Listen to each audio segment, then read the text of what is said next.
और संजीव राजस्थान की पॉलिटिक्स को शायद हम सबसे बेहतर समझते हैं।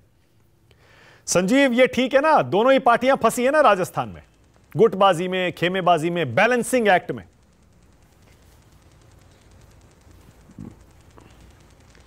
मानक फंसी हुई थी ऐसा लगता था, लेकिन अब तस्वीर काफी स्पष्ट सी लग रही है कि कम से कम टिकट वितरण में उधर वसुंधरा समर्थकों को बड़ी संख्या में अब तक तरजीह दी गई है। पहली सूची में वो नदारद थे, दूसरी सूची में अच्छी संख्या में नजर आ रहे, और जो अभी तक कांग्रेस की सूची आई है उसमें भी अशोक गहलोत के समर्थकों को लगभग सबको अकोमोडेट किया गया। 15 कैबिनेट मिनिस्टर्स एडजस्ट हो गए। उनकी जो निर्दलीय विधायक जिन्होंने बाहर से सपोर्ट किया था, जिसका शुरू में काफी विरोध हुआ था कि ये कांग्रेस के ही तो उम्मीदवारों को हरा के आए, वो भी लगभग सभी एडजस्ट हो गए। तो वहां वसुंधरा और यहाँ अशोक गहलोत की ही ज्यादा चल रही है सूची में, ऐसा दिख रहा है। हाँ, कुछ एक, जैसे आप शांति धारीवाल का नाम ले रहे हैं, हो सकता है कुछ एक ये संकेत देने के लिए कि आला कमान अभी भी एक ऐसी स्थिति में है कि वो भूला नहीं है पिछले साल की घटना। कांग्रेस विधायक दल की बैठक में जब पर्यवेक्षकों को, जिसमें मल्लिकार्जुन खड़गे शामिल थे, बैरंग लौटना पड़ा था खाली हाथ, तो कुछ एक दो चार नाम इधर उधर हो सकते हैं, लेकिन कमोबेश ऐसा लग रहा है कि अशोक गहलोत जी के सारे समर्थक आ जाएंगे और उधर सचिन पायलट के भी सारे समर्थक आ जाएंगे। अब सचिन पायलट के समर्थक कम थे तो उनके कम लोग आएंगे, अशोक गहलोत के पास बहुमत था विधायक दल में तो उनके ज्यादा लोग आ जाएंगे। तो वो तस्वीर, और उधर वसुंधरा, तो चाहे घोषित हो या नहीं हो, लेकिन दोनों तरफ की तस्वीर स्पष्ट है कि अब जो चुनाव है उसमें प्रमुख चेहरे दोनों पक्षों के तय हो चुके हैं, गहलोत और वसुंधरा। हाँ, बिल्कुल यही मैं कह रहा था, बीजेपी कांग्रेस दोनों को अपनी स्ट्रैटेजी बदलनी पड़ी है। लेकिन अब मसला यहां पर यह है ना कि बीजेपी तो चलिए वसुंधरा गुट और दूसरा गुट उससे जूझ रही है, कांग्रेस पार्टी को तो समाजवादी पार्टी, बहुजन समाज पार्टी, इन दोनों से भी निपटना है। क्या वाकई 10 सीटें बीएसपी जीत सकती है क्या? और एमपी में अखिलेश खेल बिगाड़ेंगे 6-7 सीटों पर कांग्रेस का? देखिए, राजस्थान की बात पहले कर लेते हैं कि 10 सीटों का तो मालूम नहीं, लेकिन पिछली बार भी 6 विधायक तो जीत के आए थे बीएसपी के।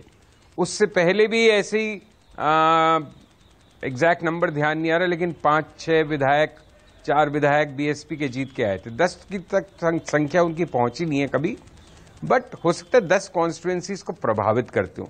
लेकिन थोड़ा बीएसपी की विश्वसनीयता का इशू हो गया है राजस्थान में, क्योंकि पिछले 2 चुनावों से, विधानसभा चुनावों से, जो भी उनका कैंडिडेट होता है वो बाद में कांग्रेस के साथ चला जाता है, एक पार्टी से अलग हो जाता है, सत्ता के साथ चले जाता है। तो इस बार कितना मूल जो वोटर है बीएसपी का, वो भी एक अलग किस्म की कार्डर बेस्ड पार्टी है, वो कितना बीएसपी के चुनाव चिन्ह मायावती जी के साथ रहेगा, कितना वो देखेगा कि यहाँ पे तो वोट डालना है, एक तरह से वोट खराब करना है, ये तो हमें 3 दिसंबर को ही मालूम पड़ेगा।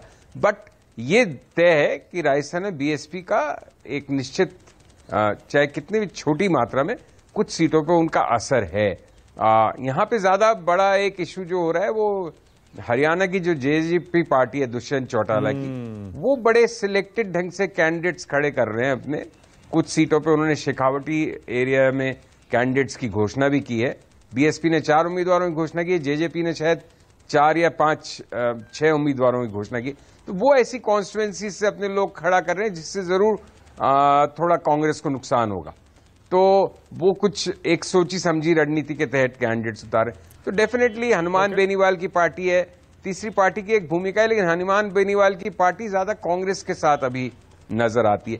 एमपी में जैसा हर्षवर्धन जी कह रहे थे, और हमें मालूम है कि भाई कुछ सीटों पे समाजवादी पार्टी का एक निश्चित प्रभाव है, लेकिन मुझे लगता है अभी भी शायद कहीं ना कहीं इन दोनों पार्टीज में, कांग्रेस समाजवादी में, शायद कोई एडजस्टमेंट हो जाए। तो अनलेस की कांग्रेस को लगे कि हम तो एक लो चले में बड़े अच्छी तरह से जीत रहे हैं, वो उसका भी अभी उत्तर देना मुश्किल है। लेकिन नुकसान पहुंचाएगा समाजवादी पार्टी और बीएसपी दोनों, राजस्थान और मध्य प्रदेश में जितना भी नुकसान पहुंचाएंगे उसका अनुपात तय नहीं कर सकते, वो नुकसान कांग्रेस का ज्यादा होगा। ओके, अब धर्मवीर चौधरी देखिए, संजीव श्रीवास्तव कह रहे हैं, खुद जैसे मैंने बताया वो राजस्थान की पॉलिटिक्स के तो समझ लीजिए एक्सपर्ट हैं, वो कह रहे हैं आपकी पार्टी की वहां विश्वसनीयता पर सवाल खड़ा हो गया। आपके एमएलए 2-4-6 जीतेंगे भी, वो कांग्रेस में चले जाएंगे या बीजेपी में चले जाएंगे, जैसे पहले हुआ था। इसीलिए हो सकता है लोग इस बार वोट ना दे ज्यादा। देखिए, मैंने अभी मानक भाई यही तो बात आपको समझाई, और यही मैं देश के नागरिकों से और अपना जो पक्ष मैं प्रस्तुत कर पा रहा हूं, यही तो कह रहा हूं कि ये जो सामंतवादी, जो पूंजीवादी सोच के पोषक लोग हैं, ये चुने हुए विधायकों को पैसे से खरीद लेते हैं, और उस जो लोकतांत्रिक व्यवस्था में इनको बहुमत नहीं मिलता है। मध्य प्रदेश में क्या हुआ, जो अवसरवादिता है, वो जो सिंधिया परिवार है, ज्योतिराज सिंधिया, उन्होंने क्या किया, बीजेपी ने क्या किया, उधर कांग्रेस ने राजस्थान में क्या किया, 6 एमएलए दोनों बार 6 एमएलए तोड़ करके बीएसपी की सरकार बना ली।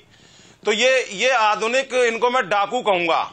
ये और आप उन्हीं डाकुओं के साथ जाने की बात कर रहे हैं? आप कह रहे हैं कि हम उनके साथ जा सकते हैं, डाकुओं के साथ? नहीं, देखिए, मैंने क्या कहा, अगर मैंने ये कहा कि मान्यवर साहब काशीराम जी ने ये कहा है कि हमको अवसर कम मिले हैं और हम अवसरों का लाभ उठाएंगे, राजनीति कर सकती है, हमको तो जो अवसर मिलेंगे उसका लाभ उठाएंगे। तो आपके विधायक भी उठा ये जो व्यवस्था है मानक जी, हाँ, ये जो नहीं वो तो हर बार जो है बंदूक के दम पर, पैसे के दम पर विधायकों को ले जाते हैं लूट करके। तो डाकुओं के साथ बोल दीजिए ना कि हम कोई रिश्ता नहीं रखेंगे। आपने तो कह दिया हम उनके साथ भी चले जाएंगे चुनाव के बाद। नहीं, देखिए ये डाकू सब मारे जाएंगे। मैं आपको फिर बता रहा हूं, ये इस देश का लोकतंत्र इतना मजबूत है, संविधान इतना मजबूत है, ये सब डाकू मारे जाएंगे, धरे रह जाएंगे, आप देखिएगा। धर्मवीर चौधरी, एक बात बताइए मुझे, एक बात बताइए, ये कौन सी पॉलिटिक्स है धर्मवीर चौधरी, बहुजन समाज पार्टी की, मायावती की? ये कौन सी राजनीति है कि आप किसी को नहीं छोड़ रहे? समाजवादी पार्टी टारगेट पर, बीजेपी टारगेट पर, कांग्रेस पार्टी टारगेट पर, इंडिया गठबंधन टारगेट पर, एनडीए टारगेट पर, सारे आपके टारगेट पर है। अकेले क्या करना चाहते हैं आप? 5-6% वोट आएगा आपको असेंबली इलेक्शन में भी। देखिए मानक जी, इस देश का मतदाता क्या तय करके बैठा है, ये तो आप भी नहीं जानते हैं। आपकी भी एक लिमिट है, और मैं निश्चित तौर पे ये कहूंगा, मैं बीएसपी का इसमें आधिकारिक प्रवक्ता नहीं हूं, लेकिन मैं ये जरूर कहूंगा कि बहन कुमारी मायावती जी जो रणनीति बनाती हैं, उसमें विरोधी चारों खाने चित जाते हैं। अच्छा। ये जो इंडिया गठबंधन की ढपली और राग जो है इस देश में पीटा जा रहा था, आज इसका हश्र देख लीजिए क्या है। राजकुमार भाटी बोलिए, उसके बाद जा रहा हूं मैं चरणजीत सिंह सापरा और डॉक्टर गुरु प्रकाश के पास। भाटी साहब, ये क्या हाल हो गया आपका इंडिया गठबंधन का? धर्मवीर चौधरी की राजनीति क्या है, जरा ये भी बता दीजिए। बीएसपी क्या करना चाह रही है? नहीं, धर्मवीर चौधरी जी की राजनीति पे जो संजीव श्रीवास्तव जी ने टिप्पणी की है, वो बिल्कुल एकदम सटीक टिप्पणी है कि जब आप अपने कैडर को, अपने समर्थकों को, अपने वोटर को कोई वैचारिक आधार नहीं देते हैं, तो आप तरह पेंडुलम की तरह घूमते रहते हैं।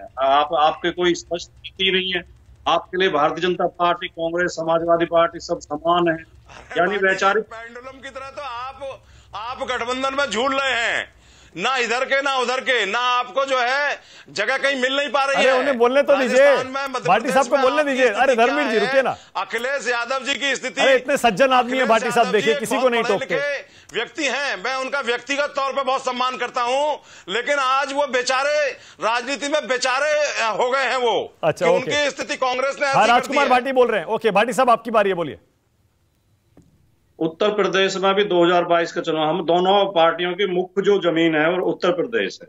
उत्तर प्रदेश में समाजवादी पार्टी के 125 विधायक जीते और इनका एक विधायक जीता, तो हम तो अप्रासंगिक हो गए हैं। और ये एक विधायक जीतने वाली पार्टी बहुत मजबूत पार्टी, कमाल है भाई, हद है धर्मवीर चौधरी जी। और दूसरी बात मैं केवल ये कहना चाहता हूं कि राजनीति में प्रतिबद्धता नहीं है, वो उसका दिवालियापन है, वो देश के लिए बहुत खतरनाक है। जिस राजनीतिक कार्यकर्ता की या राजनीतिक पार्टी की कोई वैचारिक प्रतिबद्धता नहीं है, उसे जनता कभी गंभीरता से नहीं लेगी। तुक्का से आप 1-2 बार आ गए वो अलग बात है, लेकिन ये आप अपने भविष्य खराब कर रहे हैं। ये कह के हमारी कोई, हम तो अवसरवादी हैं, हम तो कांग्रेस के साथ भी जा सकते हैं, बीजेपी के साथ भी जा सकते हैं।